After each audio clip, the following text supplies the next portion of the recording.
Hi అందరికీ, welcome to my channel kitchen curries 3. ఈరోజు తోటకూర పెసరపప్పు చేస్తున్నా. 2 చెంచాల ఆయిల్ పోసుకోవాలి. 5 తోటకూర కట్టలు,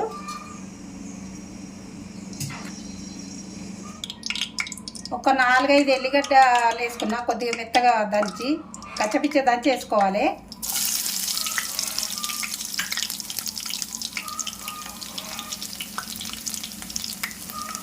ఒక 2 ఎండుమిరపకాయలు, కొద్దిగా జీలకర్ర, ఆవాలు వేసుకోవద్దు, అది కొద్దిగా దూరగా వేగనియాలి. తోటకూర కాబట్టి కంపల్సరీ వేసుకోవాలి. ఎల్లిపాయలు, 2 పచ్చిమిరపకాయలు. ఎల్లిపాయలు ఎర్రగా అయినాయి కదా, ఇప్పుడు పచ్చిమిర్చి, ఉల్లిగడ్డ, పెద్దది ఒక ఉల్లిగడ్డ వేసుకోవాలి. తోటకూరలకు ఎక్కువనే పడుతుంది ఉల్లిగడ్డ.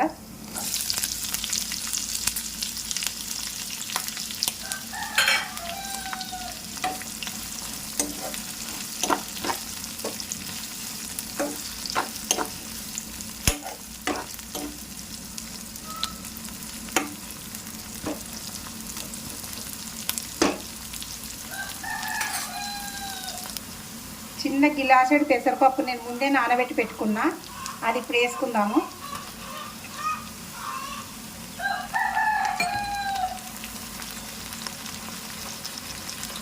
ఉల్లిగడ్డ వేయకుంటేనే మధ్యలోనే వేసుకోవాలి పెసరపప్పు.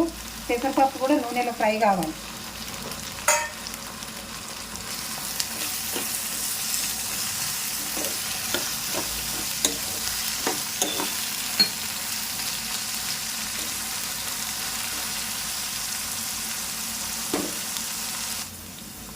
కొద్దిగా పసుపు వేసుకుంటున్నా, ఎక్కువ వేసుకోవద్దు.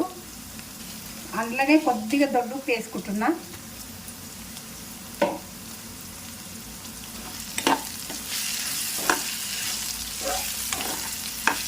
పెసరపప్పు పచ్చివాసన పోయేదాకా ఇట్లా ఉల్లిగడ్డలనే వేసుకోవాలి.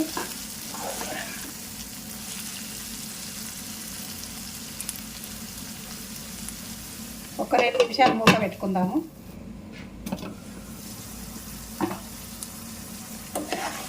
ఇది ఇట్లా మంచిగా అయిపోయింది. ఇప్పుడు ఆకుకూర వేసుకుందాము.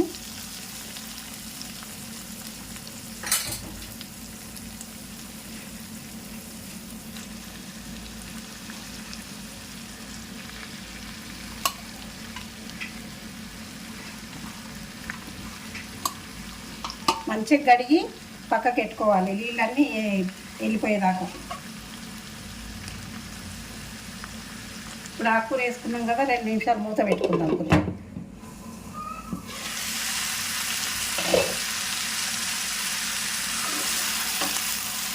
ఒకసారి అంతా కలిసేటట్టు కలుపుకుందాం.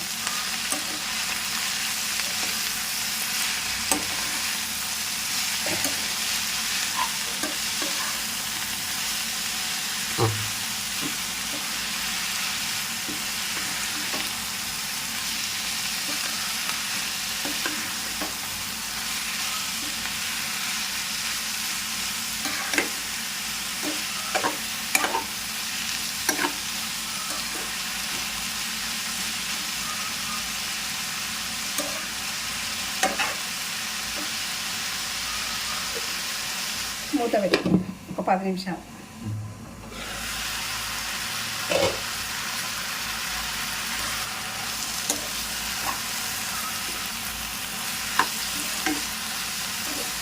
పెసరపప్పు వేసుకున్నాం కాబట్టి తోటకూరలో అన్నానికైనా బాగుంటుంది, చపాతీకైనా బాగుంటుంది. 10-15 నిమిషాలలో చేసుకోవచ్చు.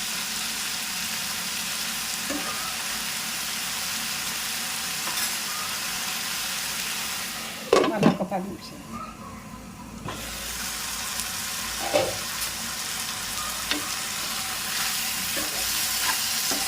కారం వేసుకోవద్దు, నేను పచ్చిమిర్చి వేసిన కాబట్టి కారం వేసుకోవద్దు.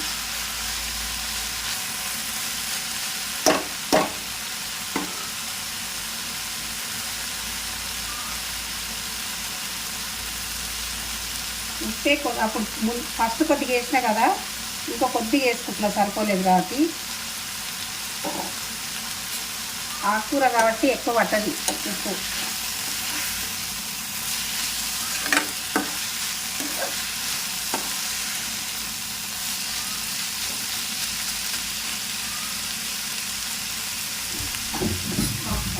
ఆయిల్ కూడా ఇంకొక 5 నిమిషాలు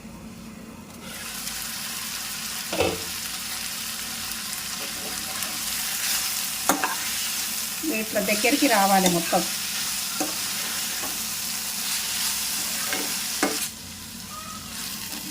ఇప్పుడు అయిపోయింది, దించుకోవచ్చు. మీకు నచ్చితే మీరు కూడా ట్రై చేయండి, చాలా బాగుంటుంది. చపాతీకైనా అన్నంకైనా పిల్లలు పెద్దలు ఎవరైనా తింటారు, ఇష్టంగా తింటారు. ఇది ఇట్లా చేసుకోండి మీరు కూడా. ఈ వీడియో మీకు నచ్చినట్లయితే లైక్ చేయండి, షేర్ చేయండి, మా ఛానల్కి సబ్స్క్రైబ్ చేసుకోండి.